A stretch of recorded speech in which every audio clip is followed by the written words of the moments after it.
साथियों, जैसे जैसे समय बीत रहा है, हम लोगों के सामने कई बार कलयुगी कहानियां सुनने को मिलती है। कलयुगी कहानियों में या तो बेटा विलन होता है या बहू विलन होती है। कहीं ना कहीं किसी न किसी की गलती जरूर होती है। आपकी नज़रों के सामने भी कभी ऐसा कोई किस्सा आपके पड़ोस में देखने को मिला होगा, जहां आपने देखा होगा कि माता पिता को बेटा पीट रहा है, छोटे बच्चे को माता पिता पीट रहे हैं। इस तरीके के किस्से आज बहुत आम हो चुके हैं। ऐसे किस्सों की भरमार है। लेकिन मुझे अपना एक बचपन का एक किस्सा याद आता है। जहां मैं रहता था वहां पे एक ड्राई क्लीनर्स की दुकान हुआ करती थी। और जो ड्राई क्लीनर की दुकान थी उसके पास कई बार वीडियो कैसेट्स भी मिल जाते थे। हमेशा पैसे तो नहीं होते थे, पर अपनी पॉकेट मनी से कुछ पैसे बचा करके कभी कभी वहाँ पे कैसेट्स लेने के लिए चला जाता था। अब एक बार जब मैं वहाँ पे गया तो मैंने देखा उसके पास एक नई ज़ेरॉक्स की मशीन भी लगी हुई है। अब वो ज़ेरॉक्स क्या होता है मालूम नहीं था, क्योंकि वहाँ पे ज़ेरॉक्स ही बोलते हैं उसको। बाद में समझाया किसी ने कि ये फोटोकॉपी मशीन होती है। आपकी जो टेक्स्ट बुक्स होती हैं उनको उसके ऊपर रखने से उसकी कॉपी के पेजेस निकल जाते हैं। तो अंकल जी जो थे वहाँ पे बड़े बुजुर्ग से आदमी थे, वो उस दुकान के ओनर थे। तो बड़े अच्छे से बातचीत करते थे, हम लोग को मूवी सिलेक्शन में बताते भी थे कि हमें कौन सी मूवी देखनी चाहिए, कौन सी नहीं देखनी चाहिए, बच्चों के पॉइंट ऑफ व्यू से कौन सी पिक्चर्स अच्छी होती है। तो एक थोड़ा सा उनके साथ दोस्ताना व्यवहार भी था, देखने को भी मिलता था कि चलो केयरिंग है थोड़े से। एक दिन का किस्सा कुछ ऐसा हुआ कि उनका बेटा भी दुकान पे था। अच्छा, उनका बेटा जो था वो अच्छी खासी बिल्ट थी उसकी, मतलब लंबा चौड़ा तगड़ा सा था। और उस समय के जो पुराने हीरोज होते थे ना, पीछे बाल निकले हुए रहते थे, उस टाइप का कुछ उसका लुक हुआ करता था। लेकिन आंखें उसकी हमेशा जैसे भारी भारी सी रहती थी।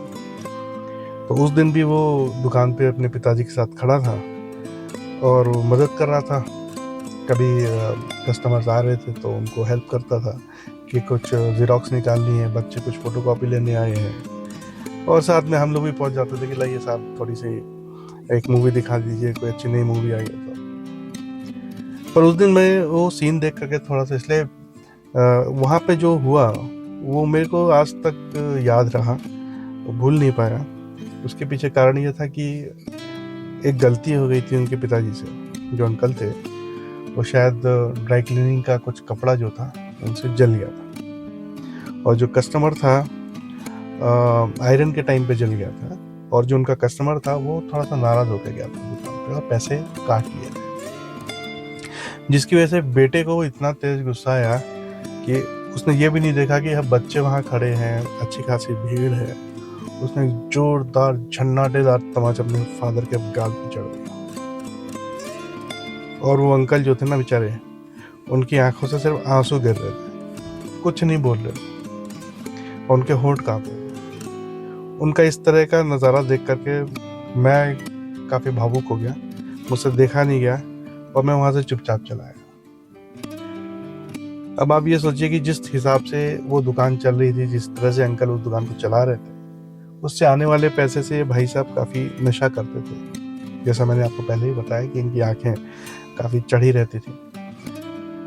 तो ये नशेड़ी थे और नशे में उन्होंने अपने पिताजी के ऊपर हाथ उठा दिया। लेकिन आपको लगेगा कि ये तो आजकल बहुत ही कॉमन है, लेकिन उस समय इतना कॉमन नहीं था।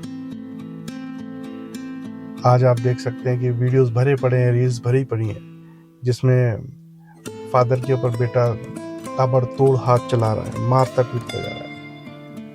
ये वही माँ बाप हैं जो अपने बच्चों को पढ़ाने के लिए लाखों रुपए की फीस देते हैं, लाखों रुपए का उसकी किताबों का खर्चा करते हैं, कॉलेज का खर्चा करते हैं। जब ये बच्चे बड़े हो जाते हैं तो जाने क्या सोचते हैं, किस विचार में रहते हैं, और ये सोचते हैं कि शायद जीवन में उन्होंने ही सब कुछ हासिल किया है, माँ बाप तो बेवकूफ़ हैं इनके। तो मेरा आप लोगों से, भाई लोगों, यही गुजारिश है कि अगर आप लोगों के जीवन में भी कभी माता पिता हों जो आज भी आपके साथ रहते हैं तो उनका आदर करें, उन्हें अपने साथ रखें। उन्हें आपके साथ और आपके प्यार की सबसे ज़्यादा ज़रूरत है। धन्यवाद।